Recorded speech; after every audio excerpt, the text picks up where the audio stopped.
Hey everybody, Professor Paul here from Advanced Ideas. Now we're going to show you how to stretch out the shoulders.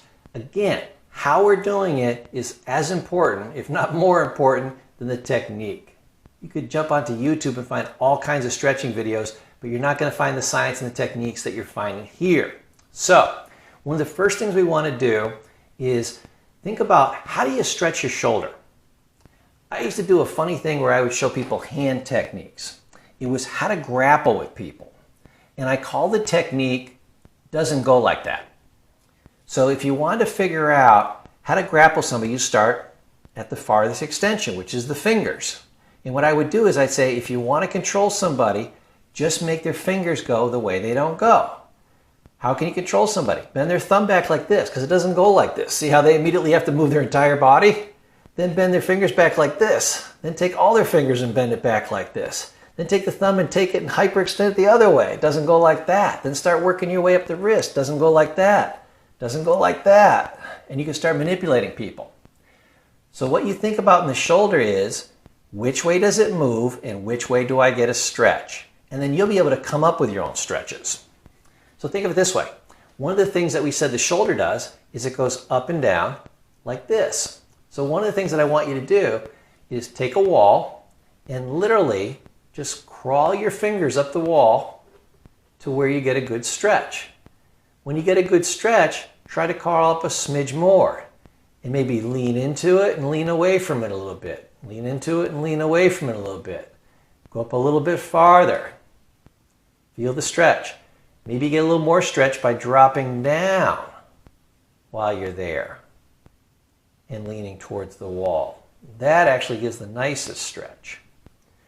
Then once you get a little bit stretched out, see if you can go up a little bit further. Again, don't do more than 60% of what you figure you can do. Better to hold it for longer periods of time than to stretch it more. Remember that. Better to hold it longer than to stretch it farther.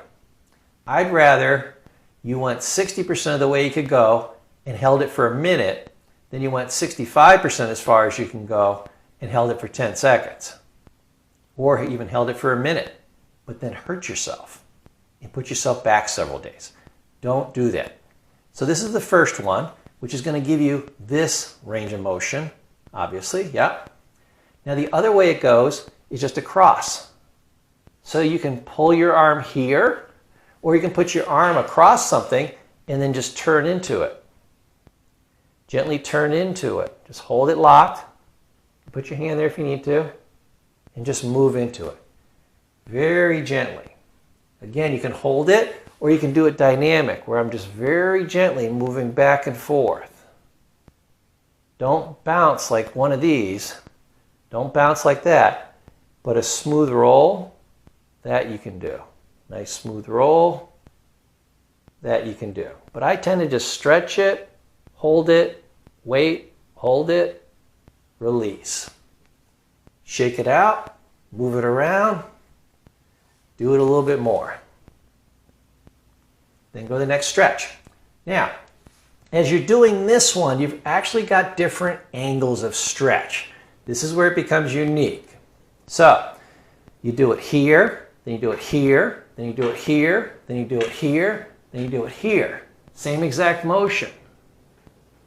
Different levels. Just going down through. And then I'm going to go below where I started and turn it. You know, as you go really low, you got to get a little closer to the wall, right? That works at every possible angle within this range. So now we did it this way, and now we did it across the body at all the different angles. That starts activating different stretches, different muscles. You'll feel it. People go like this and they say, oh, I stretched it across here, now I'm done. No, I usually go like 1, 2, 3, 4, 5. So middle, 2 above, 2 below, that gives me 5 different stretches. That's usually plenty. But I've seen people that'll go, you know, an inch at a time. They really like to refine it. Get a hell of a stretch if you do it like that. Okay, now, next stretch is your arm goes up and it goes over. So what you can do is just simply grab your elbow and give it a light stretch. Some people will use a resistance band where they'll grab onto the resistance band and then they'll pull it back here. You can do that. That's a little bit more advanced. Okay. Normally, even just sometimes the weight of your arm is enough, like that. Or just again, a couple fingers very gently. And again, you could even move it out and in. Slightly different stretch, depending upon how you're doing it. Way out here, way in here. A little bit different. Okay? Now, that's pushing it about as far this way as it goes. How about if we go as far this way as it goes? Well, the easiest way to do it is to start with something that has levels. I like this because it has levels.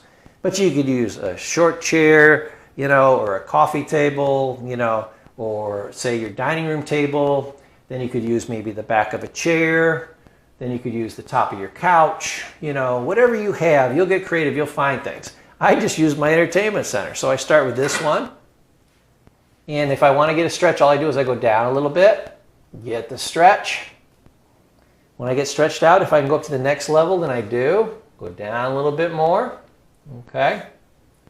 Here's another legitimate cheat. Remember our old friend, the yoga block? Say I've only got one level. Great. Put that there. Put the yoga block there. Now I got a little more height. I can flip the yoga block up. Now I got a little more height still. How did one level become three? It's like the loaves and the fishes. I got my yoga block.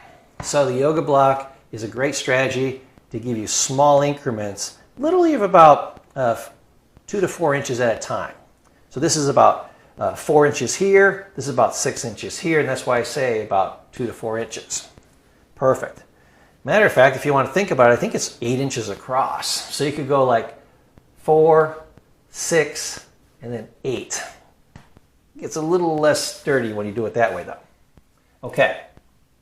Now, one of the things that I like to do to warm up the shoulders is do something that's called dynamic tension. This is the old classic Charles Atlas. The guy comes and kicks sand in your face at the beach. Okay? What he would do is he would take one muscle against the other and just strain it. So you could do one muscle against the other. You can really feel that in the shoulders. I'm pulling with one against the other. I could also push with one against the other. This is a nice warm-up. Great to warm up the muscles before you stretch. Remember, warm muscles stretch, cold muscles tear. You can also do this with nothing. I can push this way and I can push this way. This is muscle against muscle within the arm. I'm just kind of imagining a weight there, but I'm actually tensing one muscle against the other. So you can really see it in the triceps there when I do it. See the triceps activating? Boom. If you're doing a curl, same thing. Now you're warming up the arm. One muscle against the other. If you're doing an overhead, do it like you're lifting a weight over your head. Boom. Activates all the shoulders, warms them up. Okay? So warm up, stretch, and relax and breathe as you stretch. Now, you also want to go across the body. We talked about doing it like this.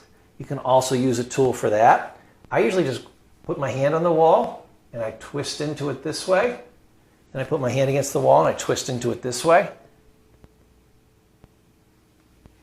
But I'll tell you, that's about every stretch you ever need to work all the shoulders. We taught you the bear hug stretch to get from the shoulders on down. So now you've done the entire area of the shoulder all the way around. The other muscle that you need to get is in here. You get that mostly with the bear stretch, but you can also do that just by pulling down here and pulling down here. You'll also feel that right across here. This one is the trapezius, it's called. It's just this muscle here, this whole shoulder muscle up here, the upper shoulder muscle as opposed to the lower shoulder muscle. Just good massage is the best way to loosen that up. There's no real way to really stretch that muscle. That muscle is most likely to release if you exercise it and fatigue it. The way to do that is all those muscles do is they move your shoulders up and down. So you know what the exercise for that is?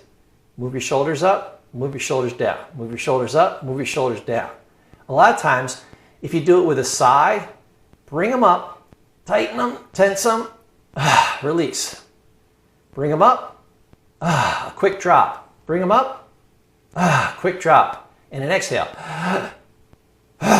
like you're sighing. That's the best way to release the trapezius muscles. That's your tip for today, and I'll see you in the next video.